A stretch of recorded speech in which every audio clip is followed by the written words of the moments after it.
আসসালামু আলাইকুম প্রিয় শিক্ষার্থীরা। আজ তোমাদের মধ্যে অর্থনীতি প্রথম পত্রের তৃতীয় অধ্যায়ের একটি গুরুত্বপূর্ণ টপিকস নিয়ে আলোচনা করব। টপিকসটি তোমাদের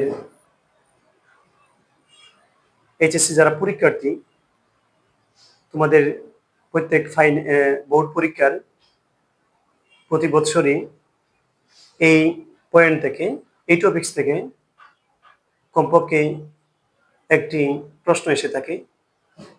প্রতি বছরই ছোট হোক আর বড় হোক, সিকিউ এবং এমসিকিউ দুই ক্ষেত্রেই এই টপিকস থেকে প্রশ্ন এসে থাকে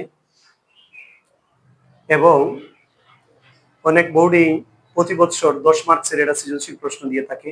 যদি 10 মার্কসের না আসে তাহলে কমপক্ষে 3 অথবা 4 মার্কসের একটি প্রশ্ন এসে থাকে।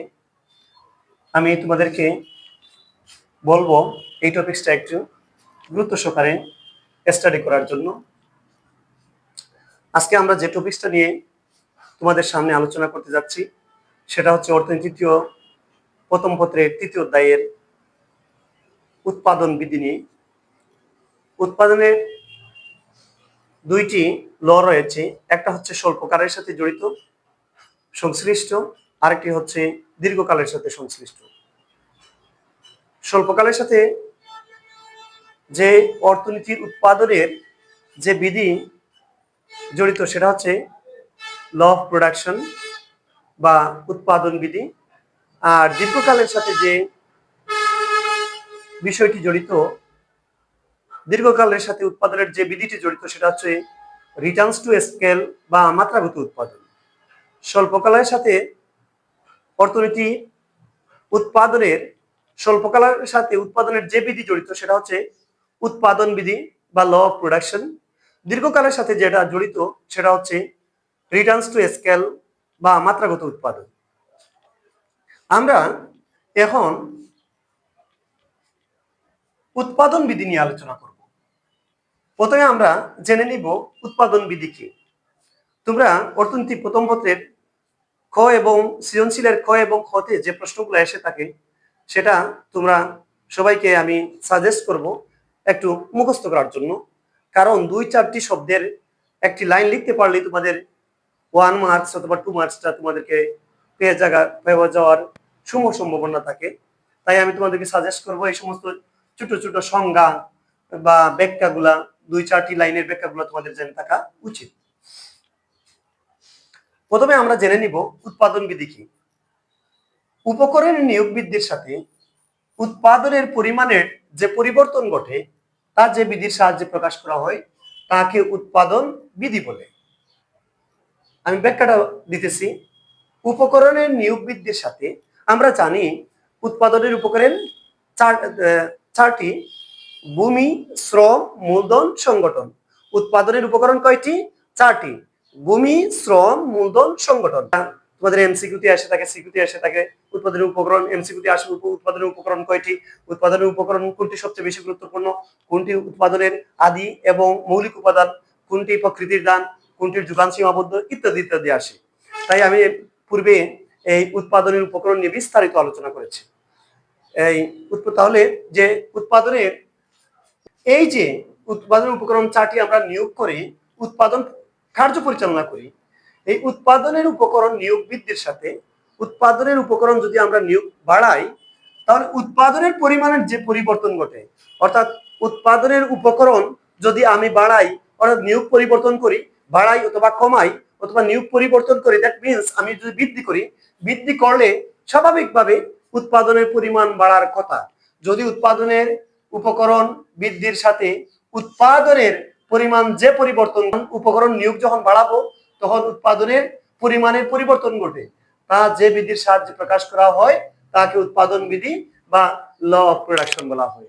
আবার বলছি, উপকরণ নিয়োগ বৃদ্ধির সাথে উৎপাদনের পরিমাণের যে পরিবর্তন ঘটে, নিয়োগ উৎপাদনের উপকরণ নিয়োগ, ভূমি, শ্রম, মূলধন, সংগঠন, এই 4টি নিয়োগ যদি আমি বাড়াই, উৎপাদনের পরিমাণের মধ্যে যে পরিবর্তন ঘটে, স্বাভাবিকভাবে উপকরণ নিয়োগ করলে উৎপাদনের পরিমাণও বাড়বে।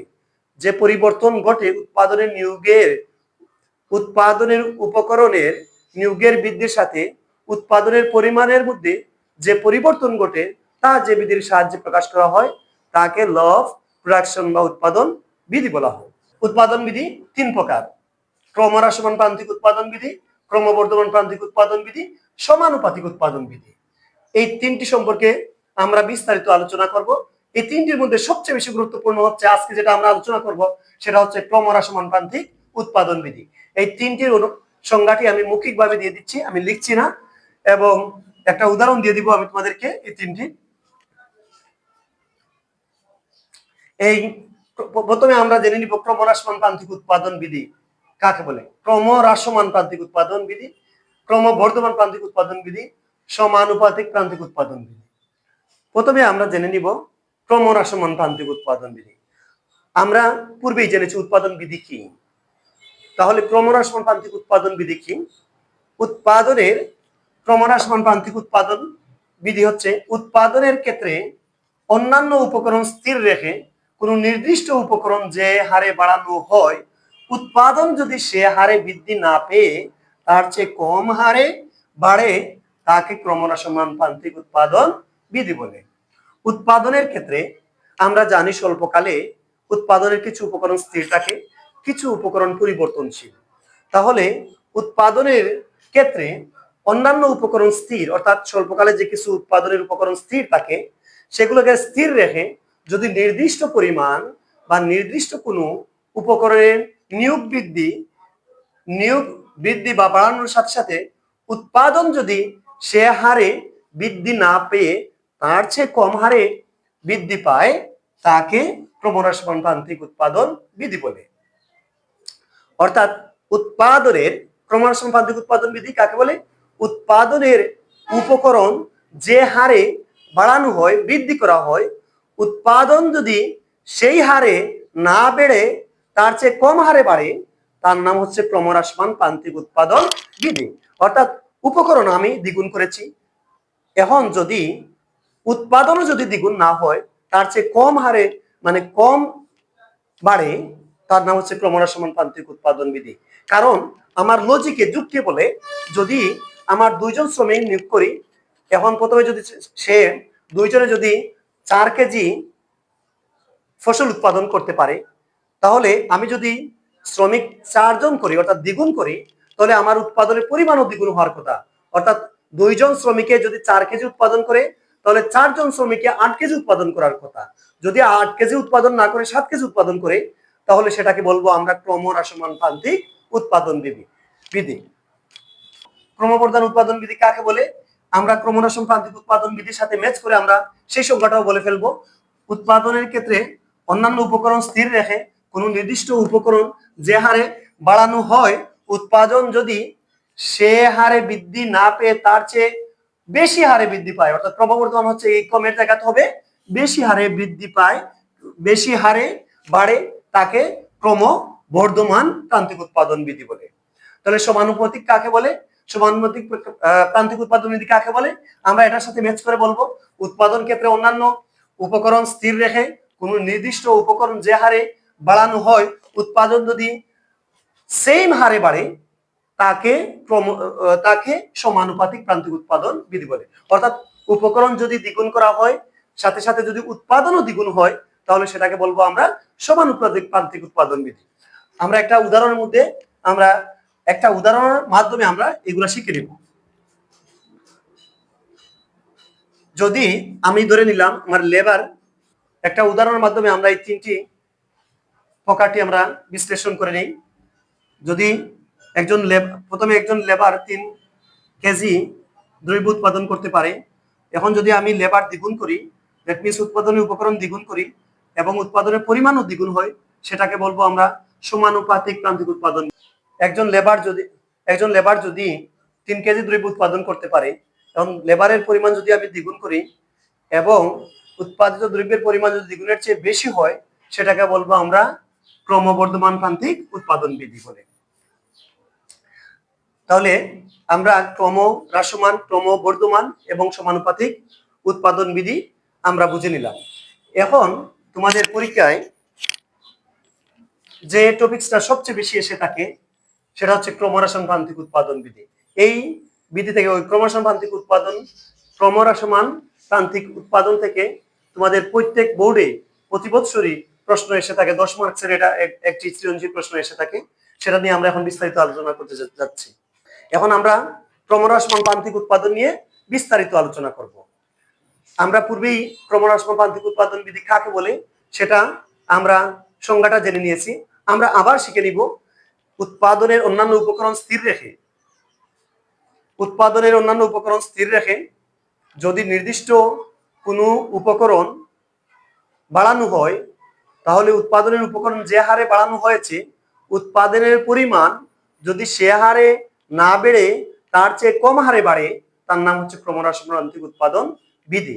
আমি আবার বলছি, উৎপাদনের অন্যান্য উপকরণ স্থির রেখে যদি কোনো নির্দিষ্ট উপকরণ যে হারে বাড়ানো হয়, নির্দিষ্ট কোনো উপকরণ যেমন লেবারটা যদি বাড়ানো হয়, যে হারে বাড়ানো হয়, যেমন দ্বিগুণ তিনগুণ করা হয়, যদি উৎপাদনের পরিমাণও যদি এই দ্বিগুণ বা তিনগুণ না বেড়ে তার চেয়ে কম হারে বাড়ে, তার নাম হচ্ছে ক্রমহ্রাসমান প্রান্তিক উৎপাদন বিধি।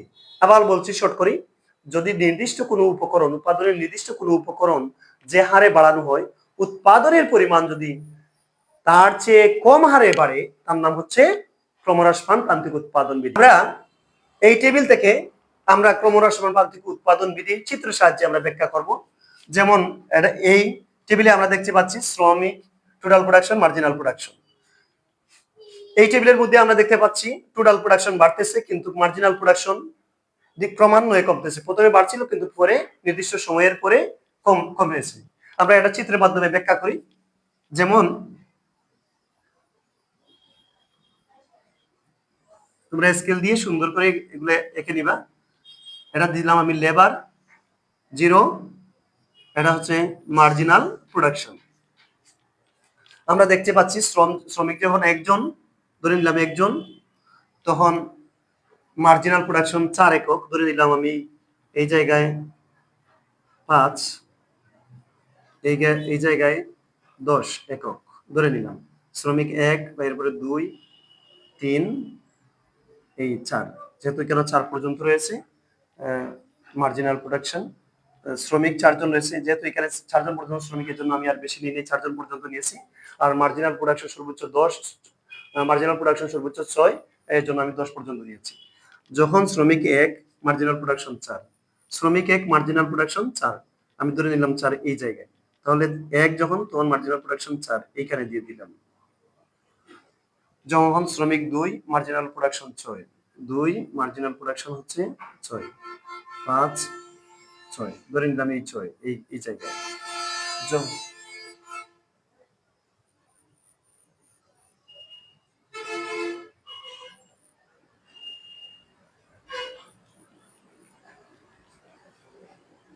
যখন শ্রমিক বৃদ্ধি পেয়ে 3 একক হলো, তখন মার্জিনাল প্রোডাকশন হচ্ছে 4 একক, 5 আবার 4 ধরে নিলাম 4।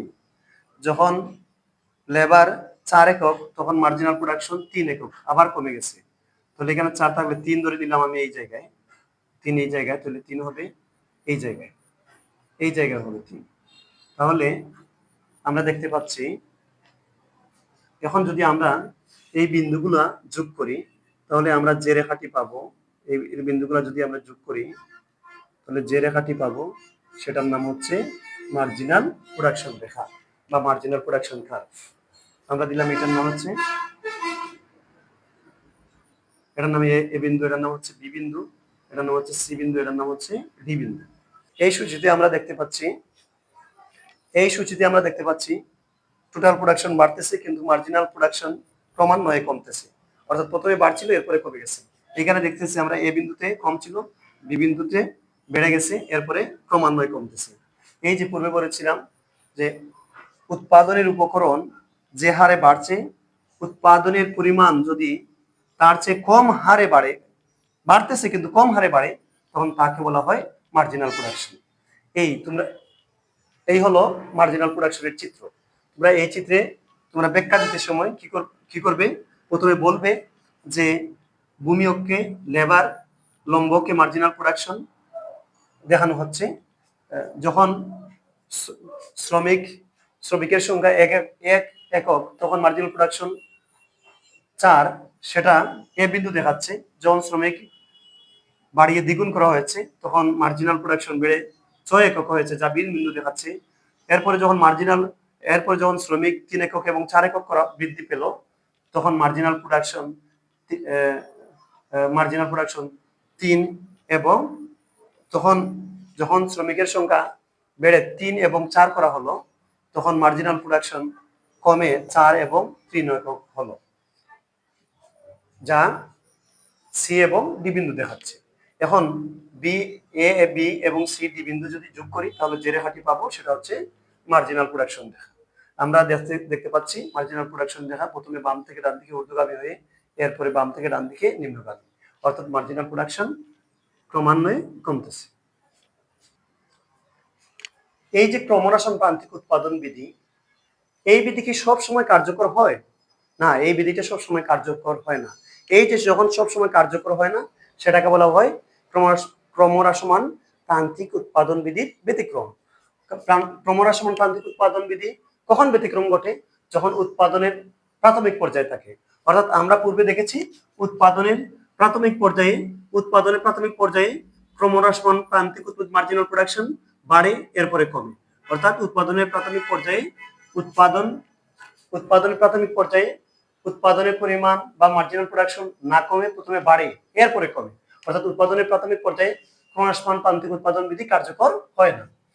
চাষ পদ্ধতির আধুনিকরণ, যদি প্রাচীন কোন পদ্ধতিতে জমিতে চাষাবাদ করা হয়, এরপরে যদি হঠাৎ করে জমিতে বা কৃষি জমিতে চাষ পদ্ধতি আধুনিকরণ করা হয়, আধুনিক যন্ত্রপাতি ব্যবহার, ট্রাক্টর ব্যবহার করা হয়, আধুনিক যন্ত্রপাতি ব্যবহার করা হয়, তাহলে উৎপাদন না কমে বেড়ে যেতে পারে।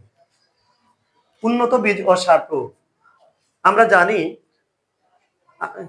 যদি কৃষি জমিতে স্বাভাবিকভাবে যে চাষ পদ্ধতি করা হয়, এরপরে যদি হঠাৎ করে আধুনিক বীজ বপন করা হয়, আধুনিক বীজ রোপণ করা হয় এবং সার প্রয়োগ করা হয়, তাহলে উৎপাদনের পরিমাণ না কমে বেড়ে যেতে পারে।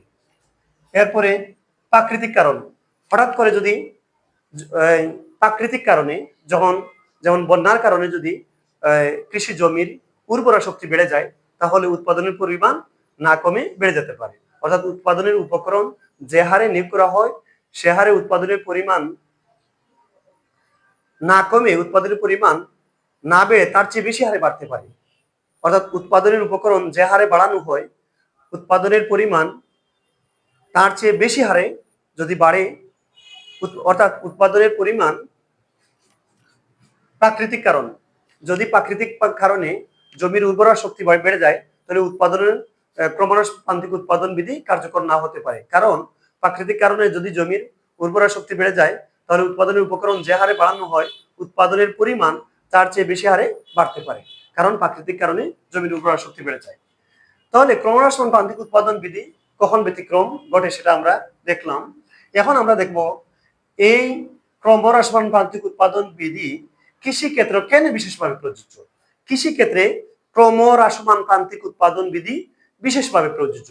এই ব্যাখ্যাটি প্রথম দিয়েছেন অর্থনীতিবিদ টগু, এবং পরবর্তীতে মার্শাল রিকার্ডো বিশেষভাবে বিশ্লেষণ করেছেন। কৃষিক্ষেত্রে কেন বিশেষভাবে প্রযোজ্য? প্রথম কারণ হচ্ছে উর্বরা শক্তি। আমরা জানি জমির উর্বরা শক্তি নির্দিষ্ট, সীমাবদ্ধ। সুতরাং এই উর্বরা শক্তির কারণে ক্রমহ্রাসমান প্রান্তিক উৎপাদন বিধিটি বিশেষভাবে প্রযোজ্য জমির ক্ষেত্রে। ভূমির যোগান সীমাবদ্ধ, আমরা জানি এই পৃথিবীতে মানুষের সংখ্যা দিন দিন বাড়তেছে, কিন্তু জমির পরিমাণ বাড়তেছে না। সুতরাং যদি একটি নির্দিষ্ট এক খণ্ড জমিতে অধিক পরিমাণে মূলধন অথবা শ্রমিক নিয়োগ করা হয়, অর্থাৎ উৎপাদনের উপকরণ অধিক নিয়োগ করা হয়, কিন্তু উৎপাদনের পরিমাণ স্বাভাবিকভাবে এই ক্ষেত্রে বাড়বে না। কারণ শ্রমিক নিয়োগ করার সাথে সাথে যদি আমরা জমির পরিমাণ বাড়াতে না পারি, তাহলে এই নির্দিষ্ট এক খণ্ড জমিতে প্রতি উপকরণ বাবদ যে উৎপাদন হবে, অর্থাৎ মার্জিনাল প্রোডাকশন যে আসবে, যা হবে, সেটা ধীরে ধীরে কমতে থাকবে। এজন্য ভূমির যোগান সীমাবদ্ধতার কারণে কৃষিক্ষেত্রে বিশেষভাবে প্রযোজ্য। তৃতীয় কারণ হচ্ছে আধুনিক যন্ত্রপাতির ব্যবহার। আমরা জানি কৃষিক্ষেত্রে আধুনিক যন্ত্রপাতি ব্যবহার করা সবসময় যায় না এবং স্বাভাবিকভাবে কৃষি জমিগুলোতে আধুনিক যন্ত্রপাতি কম ব্যবহার করা হয়। এই কৃষি যন্ত্রপাতি কম ব্যবহার করার কারণে ক্রমহ্রাসমান প্রান্তিক উৎপাদন বিধি কার্যকর হয়। অর্থাৎ আধুনিক যন্ত্রপাতি ব্যবহার কম থাকার কারণে ক্রমহ্রাসমান প্রান্তিক উৎপাদন বিধি কৃষিক্ষেত্রে বিশেষভাবে প্রযোজ্য। আমরা পূর্বে আলোচনা করেছি ক্রমহ্রাসমান প্রান্তিক উৎপাদন বিধিটি কৃষির ক্ষেত্রে বিশেষভাবে প্রযোজ্য। কেন প্রযোজ্য? জমির উর্বরা শক্তি, জমির সীমাবদ্ধতা এবং আধুনিক যন্ত্রপাতি কম ব্যবহার ইত্যাদি কারণে এই ক্রমহ্রাসমান প্রান্তিক উৎপাদন বিধিটি কৃষি ক্ষেত্রে বিশেষভাবে প্রযোজ্য। কিন্তু কৃষি ক্ষেত্রে ছাড়া আরো 3টি ক্ষেত্রে ক্রমহ্রাসমান প্রান্তিক উৎপাদন বিধিটি কার্যকর হয়। এই 3টি ক্ষেত্র কি কি? মৎস্য ক্ষেত্রে ক্রমহ্রাসমান প্রান্তিক উৎপাদন বিধিটি বিশেষভাবে প্রযোজ্য, কারণ একটি নির্দিষ্ট পুকুরে যখন প্রথমে জাল ফেলা হয় তখন বেশি মাছ জালের মধ্যে আসে। এরপরে যখন অধিক মাছ ধরার জন্য যখন আরো জাল ফেলে দেওয়া হয় তখন পূর্বের মতো মাছ ধরা দেয় না জালে, তার চেয়ে কম হারে আসে। এজন্য মৎস্য ক্ষেত্রে ক্রমহ্রাসমান উৎপাদন বিধিটি কার্যকর। এরপরে হচ্ছে এই বিধিটি কৃষি ক্ষেত্রে ছাড়া আর খনির ক্ষেত্রেও প্রযোজ্য। অর্থাৎ একটা খনি যখন আমরা খনন করা হয়, প্রথম দিকে যে পরিমাণ খরচ আসে তার উৎপাদন একটি খনির ক্ষেত্রে এটা বিশেষভাবে প্রযোজ্য, কারণ একটা খনির ক্ষেত্রে প্রথমে যে পরিমাণ খরচের যা উৎপাদন হয়, এরপরে যখন আরো গভীরে যাওয়া হয় তখন গভীরে যেতে অধিক খরচ, অধিক যন্ত্রপাতির প্রয়োজন হয়। কিন্তু যে হারে খরচ এবং যন্ত্রপাতি ব্যবহার করা হয়, যত গভীরে যাওয়া হয়, কিন্তু সেই হারে উৎপাদনের পরিমাণ বাড়ে না। এজন্য ক্রমহ্রাসমান প্রান্তিক উৎপাদন বিধিটি খনির ক্ষেত্রে বিশেষভাবে প্রযোজ্য। এছাড়া শিল্প ক্ষেত্রেও এই ক্রমহ্রাসমান প্রান্তিক উৎপাদন বিধিটি কার্যকর, কারণ শিল্পক্ষেত্রে প্রথম দিকে শ্রমিক নিয়োগ করা হলে ক্রমবর্ধমান প্রান্তিক উৎপাদন বিধি কার্যকর হয়, কিন্তু যখন পরে আরো অধিক এবং শ্রমিক নিয়োগ করা হয় বেশি উৎপাদনের জন্য, তখন ক্রমহ্রাসমান প্রান্তিক উৎপাদন বিধিটি কার্যকর হয়। অর্থাৎ সংক্ষেপে যদি বলি, মৎস্য ক্ষেত্রে যদি একটি পুকুরের মধ্যে আমরা প্রথমে যে একটি জাল ফেললে যে মাছ আসবে, পরে যদি আরো 2 থেকে 3টি জাল ফেলি, তাহলে পূর্বে যে একটি জালে যে পরিমাণ মাছ এসেছে, পরবর্তীতে 2টি বা 3য় জালে মধ্যে একসাথে 3টি জাল ফেললে সেই পরিমাণ মাছ আসবে না। এজন্য মৎস্য ক্ষেত্রে বিশেষভাবে প্রযোজ্য। খনির ক্ষেত্রে কেন প্রযোজ্য? যে প্রথম দিকে খনি যখন আমরা খনন করি তখন যে পরিমাণ খরচ হয়, আরো গভীরে গেলে তার চেয়ে বেশি খরচ হয়, কিন্তু উৎপাদনের পরিমাণ সেই হারে বাড়ে না। যে হারে খরচ বাড়ে কিন্তু উৎপাদনের পরিমাণ সেই হারে বাড়ে না। এই জন্য খনির ক্ষেত্রে বিশেষভাবে প্রযোজ্য। শিল্প ক্ষেত্রে কেন প্রযোজ্য? শিল্পের ক্ষেত্রে প্রথমে শ্রমিক এবং ক্যাপিটাল নিয়োগ করলে যে পরিমাণ প্রথম দিকে শ্রমিক এবং ক্যাপিটাল নিয়োগ করলে অধিক পরিমাণে উৎপাদন হয়, কিন্তু এর পরবর্তীতে যদি অধিক উৎপাদনের আশায় শ্রমিক এবং মূলধন নিয়োগ করি, পূর্বের মতো উৎপাদনের পরিমাণ বাড়ে না, বরং কমতে থাকে। এজন্য শিল্পক্ষেত্রেও ক্রমহ্রাসমান প্রান্তিক উৎপাদন বিধিটি কার্যকর হয়। প্রিয় শিক্ষার্থীরা, আমি তোমাদেরকে বলবো এই ক্রমহ্রাসমান প্রান্তিক উৎপাদন বিধিটি তোমরা ভালোভাবে অধ্যয়ন করবে। এই ক্রমহ্রাসমান প্রান্তিক উৎপাদন বিধি কি, কোন কোন ক্ষেত্রে প্রযোজ্য, কোন ক্ষেত্রে প্রযোজ্য নয়, তার ব্যতিক্রম কি, কখন ব্যতিক্রম ঘটে, এই এবং কৃষিক্ষেত্রে কেন বিশেষভাবে প্রযোজ্য, সেই 3টা টপিক তোমরা ভালোভাবে স্টাডি করবে। ধন্যবাদ সবাইকে।